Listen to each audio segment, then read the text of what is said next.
Hello, students. Good morning, good afternoon, good evening, whatever, because I don't know what time you are listening to me. So, good whatever. How are you? I hope you're okay. Welcome to this new term. Okay, this is the final one. So please be strong, work hard, be the best, do your best, because it's the last step that you can do. I know sometimes you just don't want to do anything because you are tired, or because of the world, or because of the weather, or because of that freaking virus that is everywhere. I know. But what can I tell you? Continue work, because this can change your life. Imagine if you don't work this term. If you don't really work, you are going to repeat the year, and it's crazy. Imagine that perhaps we're going to start the year online and you have to repeat this. So no, please, just work hard, be motivated, and do it. I trust you. You know that if you need me or you want to tell me something, go ahead. I'm going to listen to you. I'm going to talk to you, but meanwhile, I only can tell you, hey, welcome. I hope that you're okay. I hope you have energy. And let's start. Welcome to this class. Welcome to this term. Welcome to my life. See, let's start. This time, this topic is going to be so crazy because uh, I'm going to show you what I have done with 8th graders. Yeah, don't ask me how. I'm going to just to tell you that, as usual, as I have always told you, 11th grade is easy because it's only the summary of everything you have learned. This time we're going to talk about something that we have talked and talked and talked and talked. That is comparative, superlatives, and something called adverbs of manner. With these names, you can be like, oh my god, what the hell is that? Simple. Everything is going to be simple because life is simple at the end of the day. So let's start, students. Comparatives. What is a comparative? As its name says, a comparative is something that you use to compare. Obviously, yeah, something that when you have usually two, no, always two things, or two people, or two cities, or two whatever. You see the differences in these objects. Yeah, that is a comparative. In we're going to the blue. Sorry, we're going to use only the ones about superiority. Yep. So we're going to say más que in Spanish. Más que. Ella es más bonita que él. Ella es más vieja que él. Okay. So she is more beautiful than him. She is more beautiful than him. Ella es más bonita que él. So más, you say more. But she is older, older than him. Ella es más vieja que él. It means that más can be said more or er. Both mean más. However, the difference is the adjective. When the adjective is long, you use more. When it is short, you use er. You see? So it is simple. However, if you have any problem you don't understand, I'm going to give you a Word document that I gave to my students of 8th grade, explaining that so easy. But I know that you remember that. It's not going to be that complicated. In any case, you know that you have that. Please feel free to see that and to study. Then we're going to talk about superlatives. And what is a superlative? A superlative is a comparison between more than two things, three things, or 1,000,000 things. A superlative is when you talk about the non plus ultra. I don't know if you say that in English, but I'm going to say that in Spanish. The non plus ultra. Hmm? Lo más de lo más. Yeah. Let's give an example. Let's give you an example. Michael, you know the teacher, the English teacher with long hair. Michael, I don't know what I'm going to say. I think so. I really think so. I don't know if it is okay or not. If not, sorry. But for me, Michael is the youngest teacher at school. Michael es el profesor más joven del colegio. You see, there is a comparison between, I don't know, let's say 50 teachers, and he is the youngest.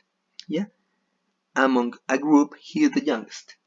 And another is, for example, I don't know what you think, and I don't care. It's my point of view, okay? It's my opinion. Eh, Dorita is the most beautiful woman at school. Dorita es la mujer más bella del colegio. I love her. She's so nice, so tender, such a good woman, so positive. I love her. So, Dorita es la mujer más bella del colegio. That's my point of view. Okay? I really love her. So, the thing is, when you say Dorita la mujer más bella, you are making a superlative sentence because you are talking about the most, la más, yeah, the most beautiful, la más bonita, or the youngest teacher, el profesor más joven. You see, young is short, so you use est. Beautiful is long, so you use the most. Take that into account. If you have any question, I make 2 different videos. My God, 2 different videos that you can see. That you can see that were made by the for the 8th graders, but you can use them. As I told you once again, that is something that you studied in 8th grade. Yeah, you are just uh, talking about that again in a summary. They spent 1 month learning those things. You only spent 1 class. Yeah, because your level of English is so much better because you have studied that more. Finally, we're going to talk about the adverb of manner. What is the adverb of manner? It is the way that you express how something is done. Cómo se hace algo. Yeah. I'm running so fast. Estoy corriendo tan rápido. ¿Cómo está corriendo? Tan rápido, you see? I'm crying sadly. Estoy llorando tristemente. ¿Cómo está llorando? Tristemente. I'm laughing happily. Estoy riendo alegremente. ¿Cómo está riendo? Alegremente. You see? So, adverb of manner is the one that answers the question. That answers the question how. Especifica cómo se hace la joda. Yeah. In English, if you see when you say happily, sadly, suddenly, perfectly, all of them finishes in ly. L-Y. L-W. Ay, joder madre. L-Y. Yep. That ly. Ese ly equivale al mente in Spanish. Yeah. In the way of fácilmente, easily, perfectamente, perfectly, fácilmente, easily.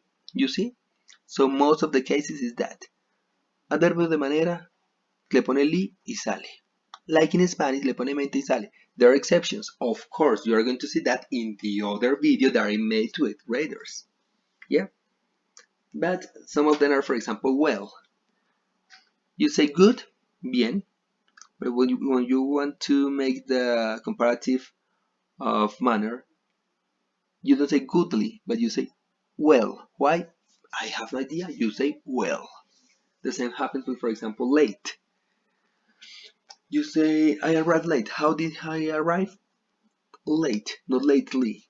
Oh, lately exists, but not as an adverb of manner. So therefore, you're going to see in the video. Please go to the video and see it. I know that it's going to be too simple for you, but go ahead and make me happy. So everything is going to be centered on that. In here, I'm going to explain that here. So comparative, superlatives, and adverb of manner. So in here, you're going to see that you're going to use it. Let's start. Introduction. You make a listen and you say, oh my god, there's a trumpet.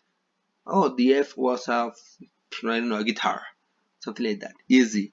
Then you're going to start talking, do these activities. There are personal questions. Yeah, you have to answer. In here you have to compare things. Look at the example. The trumpet was the loudest. La trompeta fue la más ruidosa. You see, the loudest.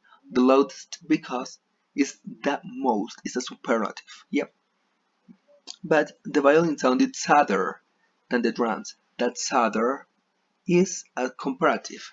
Why? Because we're comparing two things. The violin and the drums. Yeah? Here a superlative because we're talking about something that is the most in the most of the most.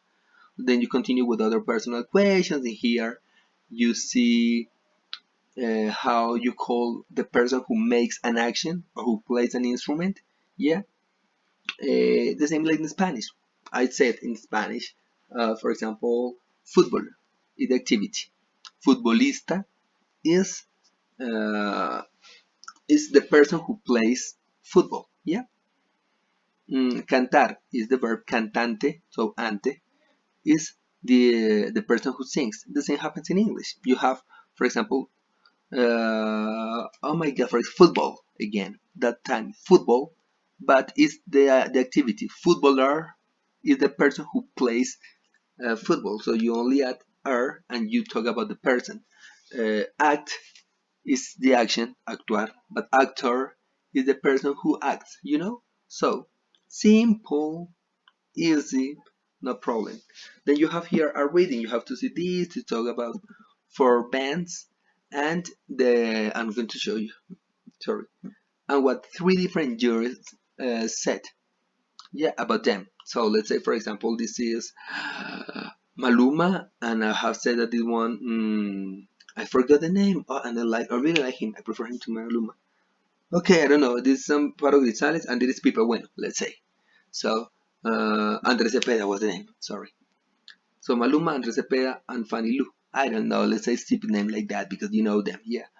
So they made some comments about what these bands sound, and they gave, and then you have some questions and you have to answer.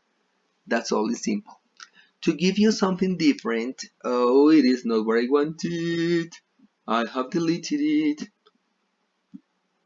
Oh my god. Wait a second because I have to go to open it. Sorry, I'm clumsy and I don't want to repeat this. Okay, the third part is the one related to, let's say, oh my god, help me, help me, help me. What is, let's say this one. Oh yes, thank you. Sorry, personal matters, I'm crazy. So students, I want you to do this part too. This part is the one related to connective, sorry. It means that you are going to join, to put these words in these sentences to make it something clear and well done. That's all. Yeah. Although, aunque, porque, pero, you know those. Por eso, o, all those things, you have to put them here. Example, we heard all the groups, so we knew they were brilliant. Habíamos escuchado a todos los grupos. Por eso, sabíamos que eran brillantes, que eran excelentes. You have to put these words in here. In here, you have to explain the same words but explaining. For example, number one would be, we use and or when we want to give a reason of something. For example, we use because, porque, or as, también porque, when we give a reason of something. So you use both of them to give a reason, and then you have to do the others. And finally, you have to complete that with the same things, Simple. It's only a matter of using these words that are so important. This part is lovely, nice, beautiful, but paila. We cannot do it. We are not at school. So, bad luck. I made a mistake here. Silly me.